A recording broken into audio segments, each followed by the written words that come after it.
ជំរាបសួរសួស្តីពុកម៉ែបងប្អូនទាំងអស់គ្នាថ្ងៃនេះនាំពុកម៉ែបងប្អូនទាំងអស់គ្នាចុះព្រៃទៀតហើយចាពុកម៉ែបងប្អូនទាំងអស់គ្នាក៏តែឃើញផ្លែនេះហើយតើបងប្អូនអ្នកខ្លះគេស្គាល់ផ្លែនេះទេ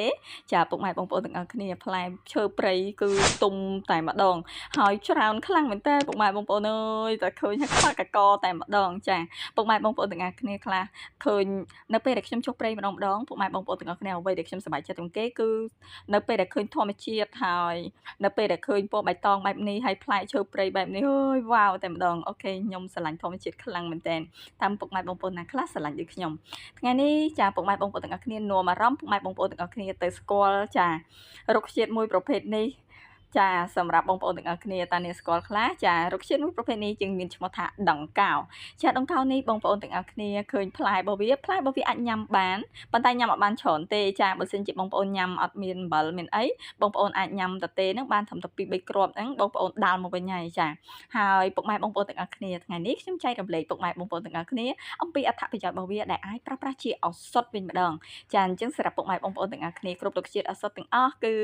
សឹងតែមានអត្ថប្រយោជន៍ដើម្បីជួយសង្គ្រោះជីវិតយើងចានៅក្នុងធម្មជាតិពិតជាយុត្តិធម៌ខ្លាំងមែនទែនចាដែលបង្កើតមនុស្សលោកមកគឺ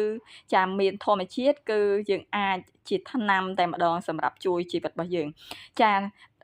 រុក្ខជាតិមួយប្រភេទនេះបងប្អូនទាំងអស់គ្នាចាប់ដង្កោវិញគឺយើងប្រើប្រាស់សម្រាប់ថ្នាំឬដងបាតចាបងប្អូនទាំងអស់គ្នានៅពេលដែលបងប្អូនចាមានជំងឺឬដងបាតបងប្អូនអាចប្រើជាមួយនឹងក្លឹមដង្កោនេះយកទៅប្រើបានសម្រាប់ការប្រើប្រាស់វិញគឺបងប្អូនប្រើត្រឹមតែ3ក្រាមបានហើយចា3ក្រាមទៅ5ក្រាមសម្រាប់បងប្អូនទាំងអស់គ្នាសម្រាប់ដង្កោនេះបងប្អូនគឺនៅក្នុងព្រៃគឺរៀងសបោទេចាអញ្ចឹងសម្រាប់បងប្អូនទាំងអស់គ្នាហើយសបោជាងគេហ្នឹងគឺនៅភ្នំតាម៉ៅតែម្ដងចាហើយគឺផ្លែនេះគឺឃើញផ្លែវាហើយគឺចង់ញ៉ាំខ្លាំងមែនតើបើសិនជាញ៉ាំបានច្រើនមិនអស់តោះឲ្យខ្ញុំអូខេបងប្អូនណាខ្លះចាស្គាល់រុក្ខជាតិមួយប្រភេទនេះចាបងប្អូនទាំងអស់គ្នានៅរដូវនេះគឺពងពេញទុំតែម្ដងចាសម្រាប់រុក្ខជាតិមួយប្រភេទនេះវិញបងប្អូនទាំងអស់គ្នាមានឈ្មោះថាទ្រមុងសេកចាទ្រមុងសេកនេះពុកម៉ែបងប្អូនទាំងអស់គ្នាឃើញផ្លែវាហើយគឺខ្ញុំឃើញផ្លែឈើហើយអស់ទឹកកង្វល់តែម្ដងចាពុកម៉ែបងប្អូនទាំងអស់គ្នាគឺស្អាតខ្លាំងមែនតើចាប់ពេញដើមហ្មងចាប់បងប្អូនច្រើនមែនតើរដូវនេះអើយផ្លែឈើណាក៏មានផ្លែដែរពុកម៉ែបងប្អូនទាំងអស់គ្នាហើយត្មុងសេកនេះក៏គេប្រើជាឱសថបានផងដែរចាសម្រាប់ថ្ងៃនេះខ្ញុំចែករំលែកបងប្អូនទាំងអស់គ្នាអំពីការប្រើប្រាស់នៃត្មុងសេកសម្រាប់ពុកម៉ែបងប្អូនទាំងអស់គ្នាដែលមានបញ្ហាចាទល់លាមកចាបងប្អូនក៏អាចប្រើប្រាស់ជាមួយនឹងដើមត្មុងសេកបានផងដែរចាត្មុងសេកនេះគឺយើងប្រើប្រាស់សម្រាប់ថ្នាំបញ្ចុះចាឬក៏យើងហៅថាថ្នាំបណ្ដេញខ្យល់គឺអាចប្រើប្រាស់ចាជាហើយនឹងប្រភេទនេះតើបងប្អូនណាខ្លះស្គាល់ចាវាគឺស្តៀងនឹងសខអញ្ចឹងបងប្អូនសខប៉ុន្តែវាមានឈ្មោះថាចាអង្ក្រ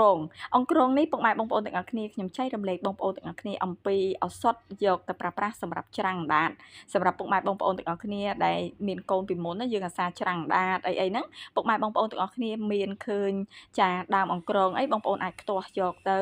ចា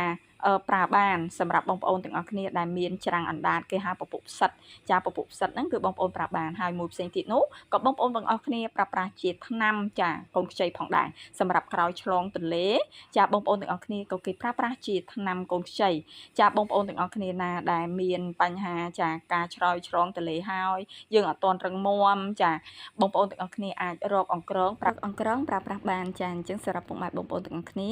ចាប្រសិនបើជាពេញចិត្តក្នុងវីដេអូរបស់នាងខ្ញុំតែងតែចែករំលែកអំពីការប្រើប្រាស់រុក្ខជាតិឱសថនោះបងប្អូនទាំងអស់គ្នាអាចជួយ Subscribe នៅ Channel YouTube របស់នាងខ្ញុំចាចំណេះដឹងរុក្ខជាតិឱសថក៏ដូចជាពុកម៉ែបងប្អូនទាំងអស់គ្នាអាចជួយ Subscribe នៃចា page របស់នាងខ្ញុំ TikTok ជាមួយនឹងចា Facebook របស់នាងខ្ញុំចំណេះដឹងរុក្ខជាតិឱសថដូចគ្នានាងខ្ញុំនឹងធ្វើការអរគុណសម្រាប់បងប្អូនទាំងអស់គ្នាដែលតែងតែចាចុច like និង comment ចាសម្រាប់បងប្អូនទាំងអស់គ្នាហើយក៏អរគុណច្រើនខ្លាំងមែនទែនសម្រាប់បងប្អូនទាំងអស់គ្នាដែលតែងតែ